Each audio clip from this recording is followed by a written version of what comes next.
y el Señor sigue allí con su fidelidad, manifestando su amor, su provisión, su cuidado.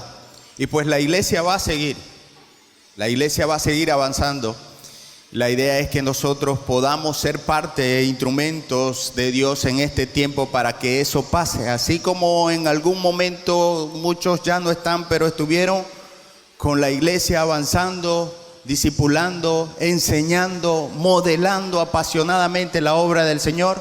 Es tiempo de que nosotros hagamos lo mismo. Yo quisiera que se ubiquen allí en el libro de Mateo 28, 18 al 20. Y solo voy a decir dos cositas, si no tres. Pero mientras usted va buscando Mateo 28, yo recuerdo, llegué aquí en el año 2004 y corrijo a Andrés, cuando hicimos el culto aquí no había techo, no había ni un poquito de techo, nada. Estábamos sin techo. Hay un barrio en Caracas que se llama Los Sin Techo.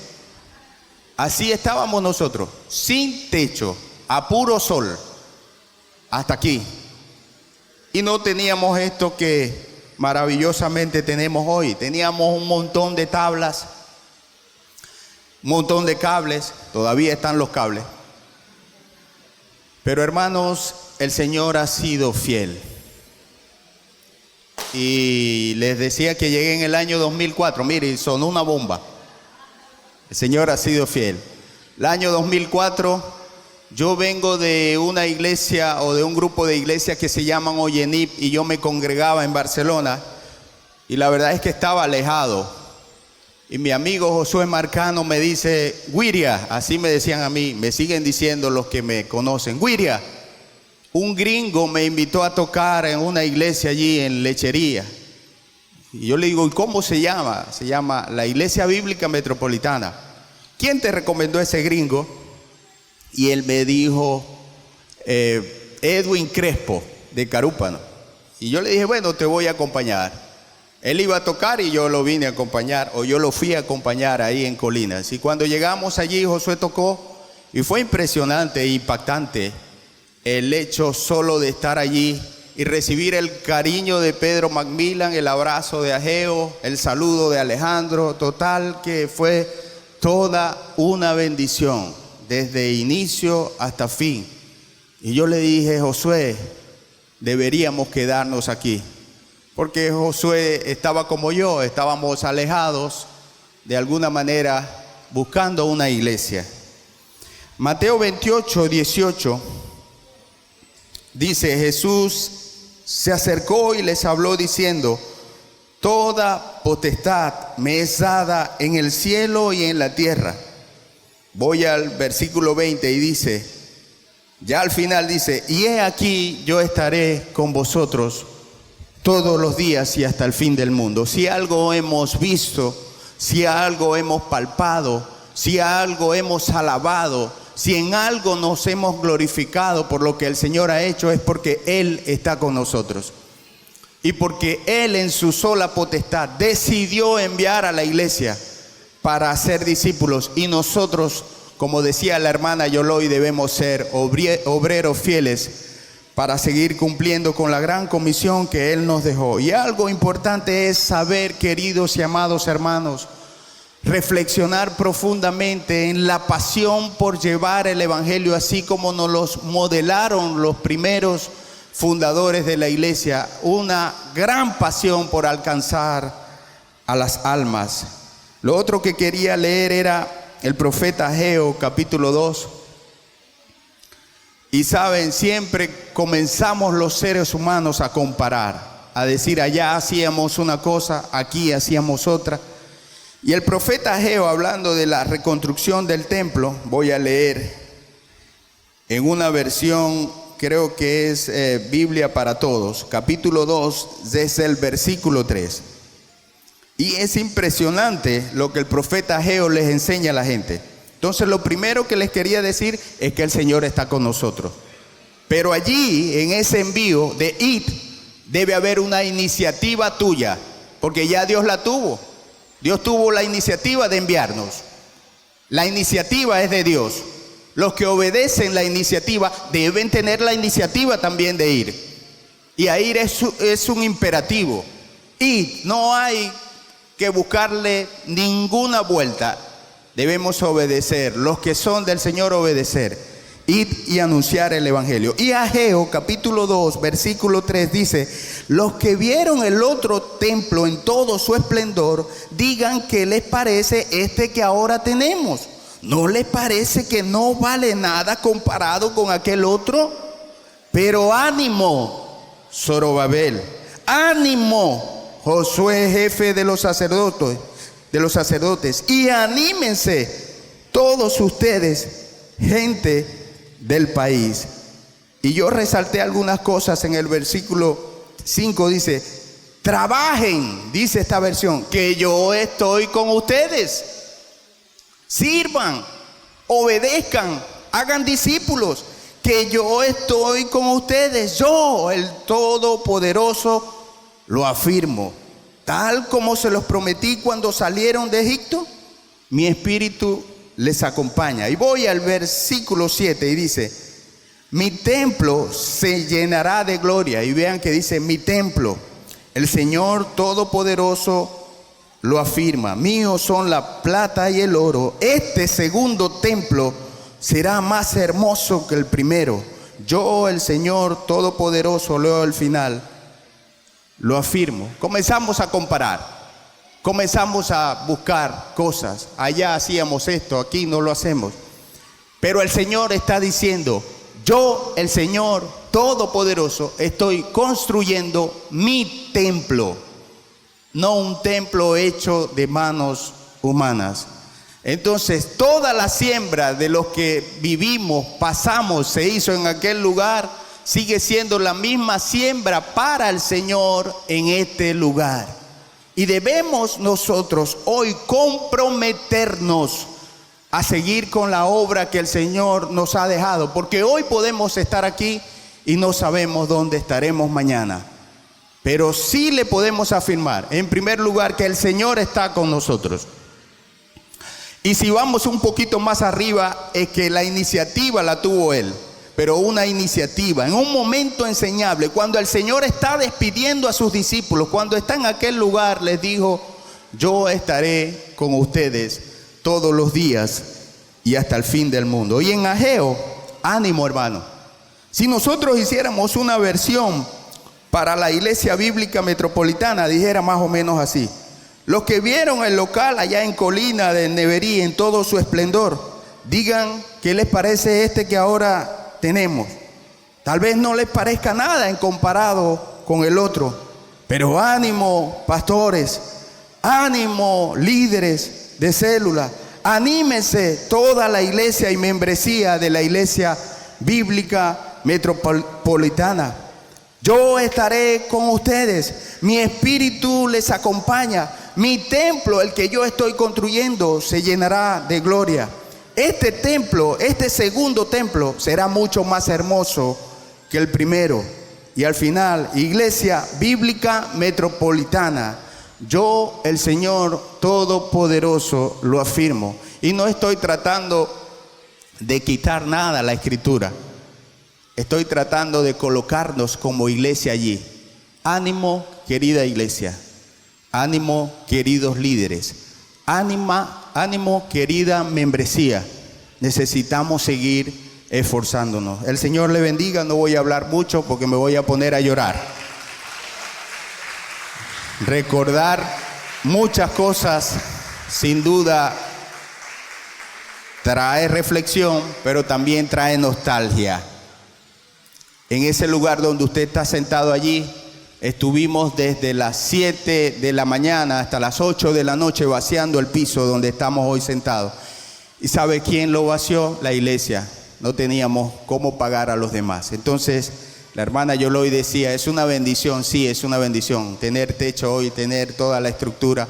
Pero más allá de todo, que estemos nosotros aquí como Iglesia Bíblica Metropolitana, una iglesia de carne y hueso, una iglesia que sigue glorificando y debe seguir glorificando al Señor, una iglesia que debe seguir animada a pesar de los contratiempos, una iglesia que debe seguir animada a pesar de la situación país, una iglesia que debe seguir animada a pesar de todo lo que ocurra, a pesar de nosotros, a pesar de lo que ocurre en el país, a pesar de que sigan saliendo gente del país, nosotros seguir diciendo: el Señor ha sido fiel y siempre lo será. Dios le bendiga.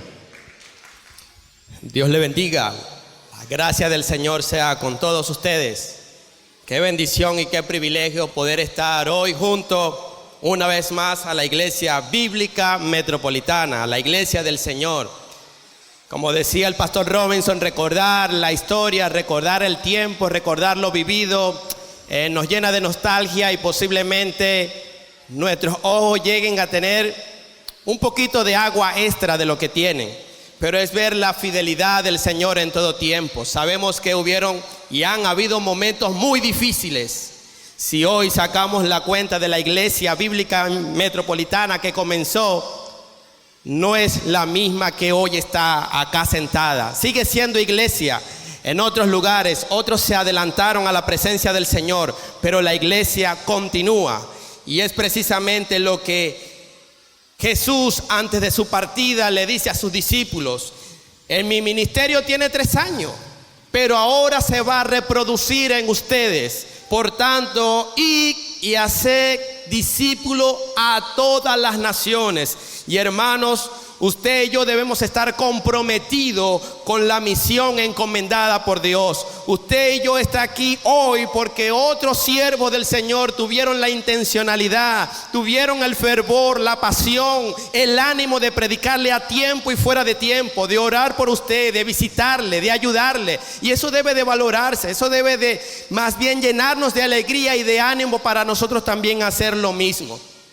Y cuando leemos, hermanos, este pasaje tan conocido, tan repetitivo, pero tan necesario de recordarnos de ir y hacer, si notamos la gran comisión no es vayan los pastores, vayan los misioneros con nombramiento, vayan los líderes, no, es usted y soy yo yendo a ser discípulos. Y hermanos, todo aquel que es creyente ha sido ordenado por Dios de llevar su palabra, de llevar su glorioso evangelio a toda criatura. Y esto nos debe llevar a pensar quizás, pero es que yo no estoy preparado, hermano. Todo aquel que tiene el Espíritu Santo está capacitado por Dios para predicar.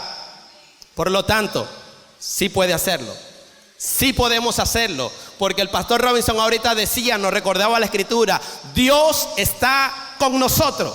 Y si Dios está con nosotros, ¿habrá algo imposible para nosotros en Dios? De ninguna manera, hermanos. Yo no sé si usted se ha puesto a meditar, a pensar en esa gloriosa encomienda. Hermano, usted sabe lo que es que el Dios del cielo, el Rey soberano, el Dios de dioses, el Rey de reyes, el único que no cambia, es decir, el inmutable, le haya usted comisionado una labor por su pura voluntad, de su pura gracia. ¿Usted sabe lo que eso significa? Hermanos, Dios a través de la gran comisión nos ha revelado su mente, nos ha revelado su plan eterno, que no es otro que salvar a los pecadores. Y Dios posiblemente lo podía hacer de otra manera, pero Dios quiso escoger hombres como usted y como yo para hacerlo. Cuando vemos la historia, Dios utilizó personas incapaces, personas incluso malvadas, pero que después la transformó para su gloria. Y Dios ha hecho lo propio con nosotros. Usted y yo éramos viles pecadores, separados de la gloria de Dios, pero Él nos llamó por su gracia de las tinieblas a su luz admirable. ¿Con qué propósito? Con el propósito de que anunciemos las virtudes de aquel que nos llamó de las tinieblas a su luz admirable. ¡Qué gloriosa encomienda! Pero quizás usted diga, pero es que eso era Pablo, eso era Pedro. Yo no me siento en condiciones porque yo soy nuevo creyente. Yo no me siento en condiciones porque es que yo soy muy joven. Yo no me siento capaz porque ya yo soy una persona anciana. No, querido hermano, Dios quiere hacer cosas grandes para su gloria a través de ti. No tenemos excusas. Si buscamos en la Escritura, vamos a encontrar una serie de personas en el anonimato que fueron usadas para la gloria de Dios con poder. Cuando vemos, por ejemplo, en el segundo libro de Reyes, vemos la historia de un hombre llamado Naamán, un oficial quien se sumergió al río Jordán 7 veces y fue curado. Y eso parece impresionante, pero lo más impresionante es que ese hombre no llega a hacer lo que hizo si no fuese por una muchacha que le dice a su esposa que ella conocía a un profeta que podía sanarle. Esta muchacha en esclavitud fue usada por Dios, y aquel hombre que quizás por ninguna intención propia iba a buscar de Dios, conoció del Dios vivo y verdadero. Dios la usó con poder, pero no solamente usó a esta mujer, sino que también usó a un joven cuando Jesús alimentó los 5,000 hombres. ¿Recuerdan? Había un muchacho que solo tenía 5 panes y 2 peces. Y los discípulos dirían: ¿y esto de qué sirve? Eso es muy poco para lo tanto que hay que hacer. Pero este joven no quedó avergonzado. Él quiso entregar todo lo que tenía al Señor, y Dios de esos 5 panes, de esos 2 peces, multiplicó para alimentar a 5,000 personas. Hermano, Dios quiere que entreguemos todo lo que somos, todo lo que tenemos en sus manos, y Él va a hacer grandes cosas. Pero no solamente lo hizo con esta muchacha joven, y ojalá, es mi deseo que las jóvenes de esta iglesia se levanten con ese espíritu de reverencia, pero también con esa pasión de predicar a otros el evangelio, sino que también vemos a un endemoniado en Gadara. Este muchacho duró mucho tiempo en esta condición, pero cuando tuvo un encuentro con Jesús, su vida fue transformada radicalmente, al punto que después de que fue sanado y restaurado, él dice a Jesús que quiere ir con él al ministerio. Y hay algo interesante en Marcos capítulo 5, versículo 18 al 20, porque Jesús le dice: vete a tu casa y a los tuyos y cuéntale cuán grandes cosas el Señor ha hecho contigo y cómo ha tenido misericordia de ti. Y ese mismo imperativo sigue siendo hoy para con nosotros. Anda a tu casa y cuéntale a los tuyos cuán grandes cosas Dios ha hecho contigo. Pero no quedó allí, sino que dice la Escritura que lo que escuchaban decir a este hombre, se maravillaban y glorificaban a Dios. Hermanos, muchos necesitan que tú hables de aquel que te salvó.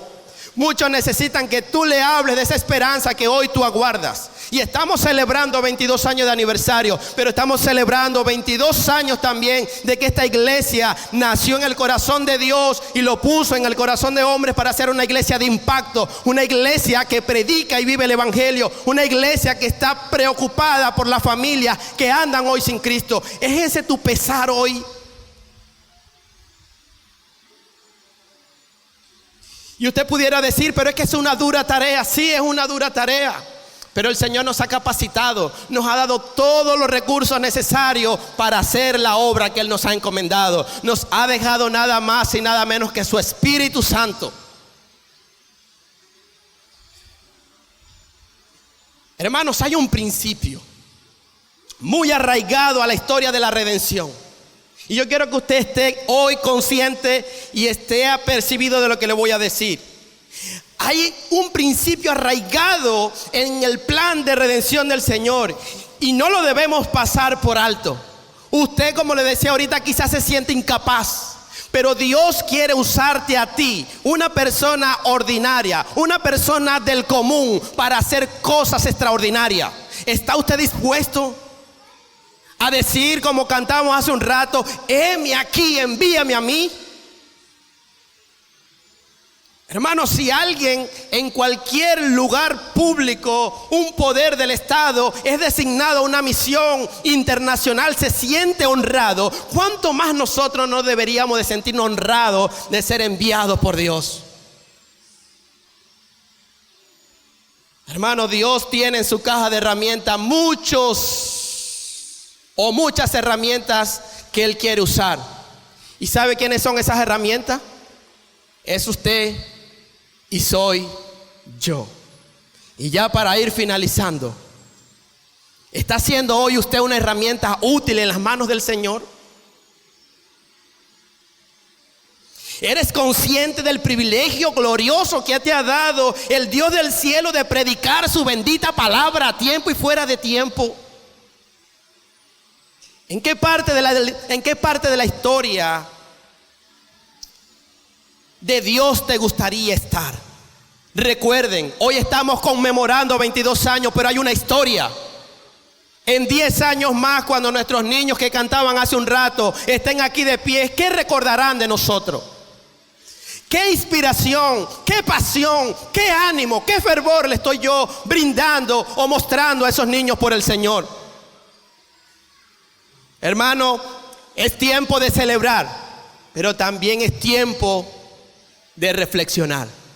Y quisiera terminar con esta frase de William Carey: emprende grandes cosas para Dios y Dios hará grandes cosas contigo. Dios te bendiga, amada iglesia. Buenos días, hermano, que el Señor le bendiga. Oye, no escuché. Buenos días, hermano. Que el Señor le bendiga.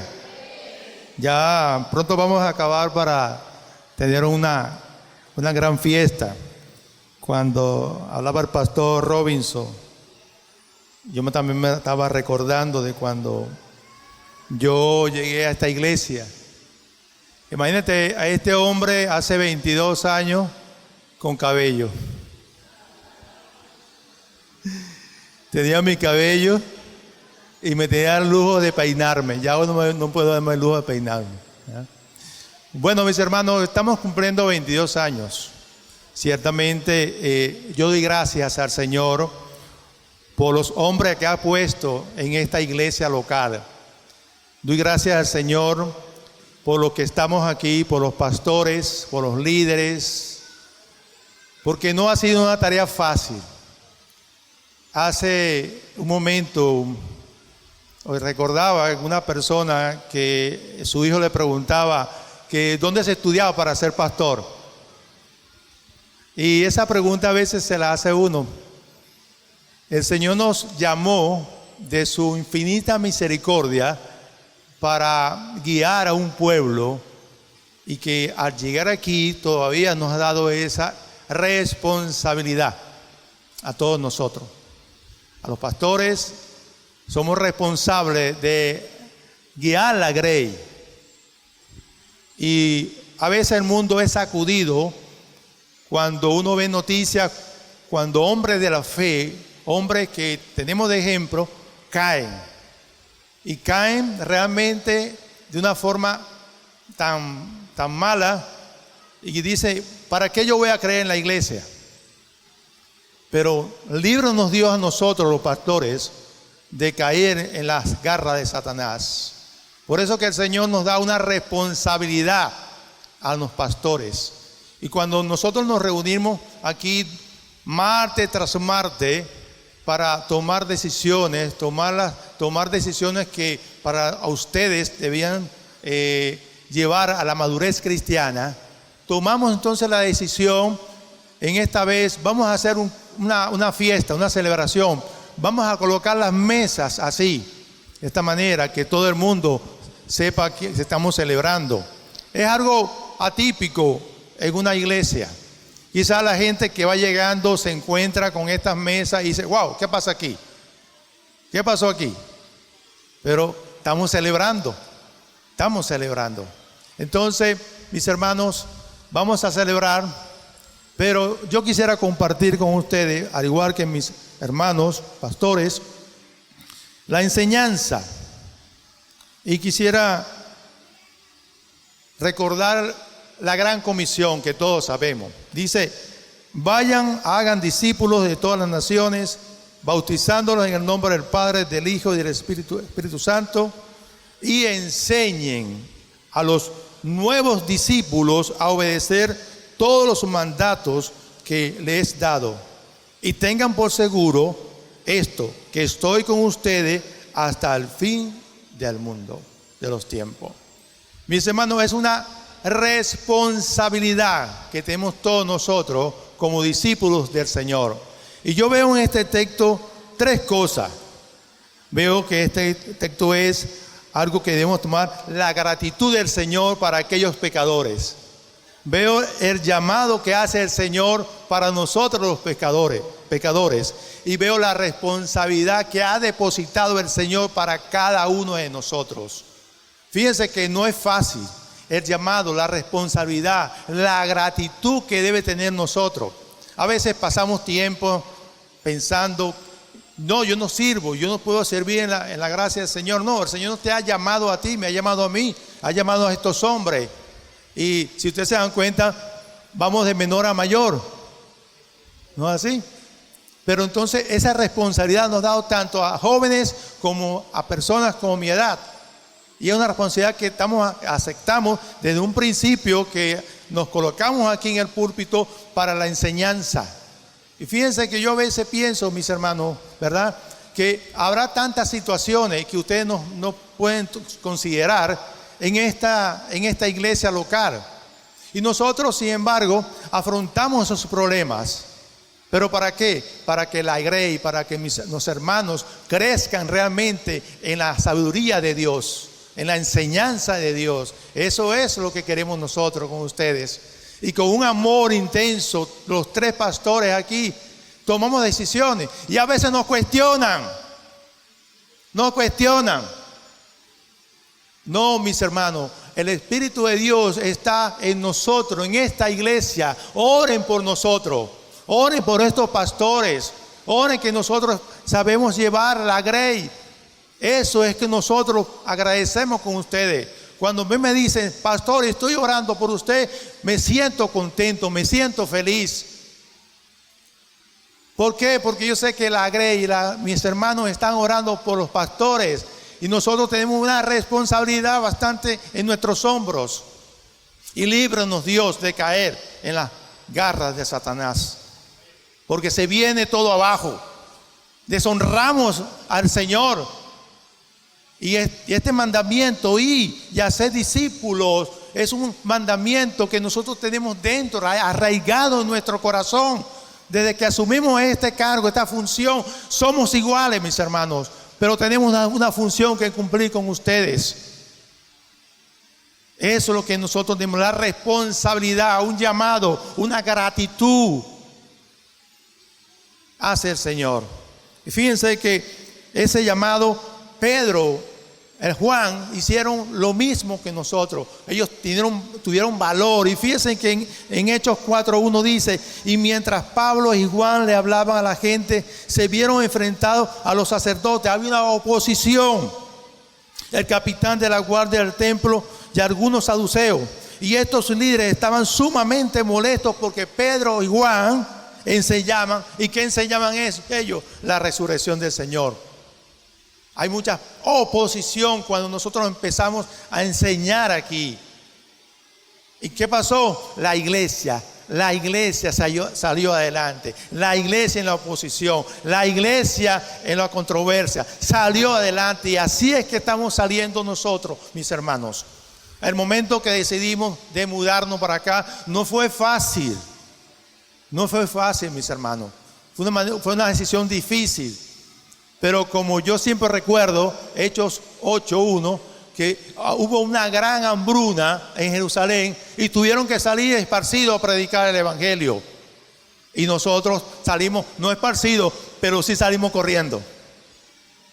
Y sin techo, sin piso, sin estas paredes, sin ventiladores, todo esto. Y pensando, ¿qué dirán mis hermanos que están acostumbrados a un aire acondicionado, a un lugar cerrado? Allí, muchos recuerdan aquí que están presentes. Llegamos nosotros con 2, 3 aires acondicionados, nos sentamos a escuchar la prédica y luego nos íbamos fresquitos de allí. ¿Cierto? Pero hoy tenemos ventiladores. ¿Tenemos calor? Sí, tenemos calor. Pero tenemos esa comunión de hermanos. Miren que está al lado de usted. Usted lo conoce. Usted lo conoce. Preséntese. Preséntese, porque la unión es la comunión de los hermanos. Entonces nos vemos aquí el domingo, pero no sabemos quiénes somos. Entonces, que está al lado, yo me llamo fulano de tal, yo vengo de tal parte. Porque esa es la comunión, la unidad de la iglesia, mis hermanos. Esa es la unidad de la iglesia. Me ha tocado a mí también llevar la cena del Señor. La cena que mes a mes nosotros y nos distingue como una iglesia bíblica metropolitana. Dos características de esta iglesia que usted puede llevársela a un amigo aquí. Nosotros predicamos la palabra de Dios, amamos la palabra de Dios y aplicamos la palabra de Dios. Y es por eso que hoy vamos a celebrar la cena del Señor. Vamos a celebrar, ¿para qué? Para agradecer a Dios, para agradecer a nuestro Señor Jesucristo. Amén. Entonces, cuando estés aquí tomando la cena, y lo van a hacer aquellos que han creído en Jesucristo, aquellos que han confesado a Jesús como su Señor y Salvador. Los niños no pueden tomar la cena. Entonces, ojo con eso, mis hermanos. Solamente se van a parar aquellos. Y pensando en la cena, pensando en la gratitud que debemos tener nosotros al Señor por este local, por esta iglesia, por el techo, por todo. Y hace falta muchas cosas más todavía. Muchas cosas más faltan.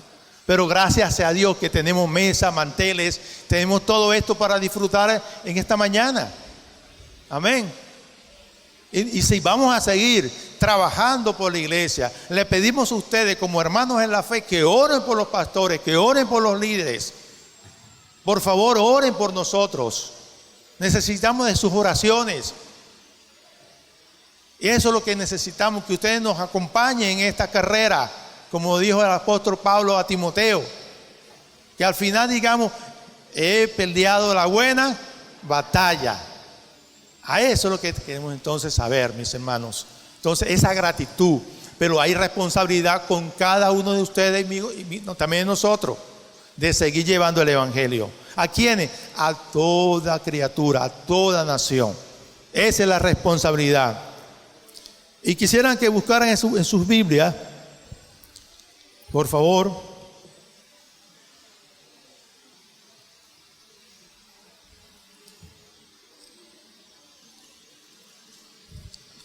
Lucas, capítulo 10. Y pensando en la cena del Señor, y compartía esto con mis hermanos ayer en la oración, y le decía, ¿qué es lo más importante para ti? ¿El invitado o la comida? ¿Qué es lo más importante para ti en este momento?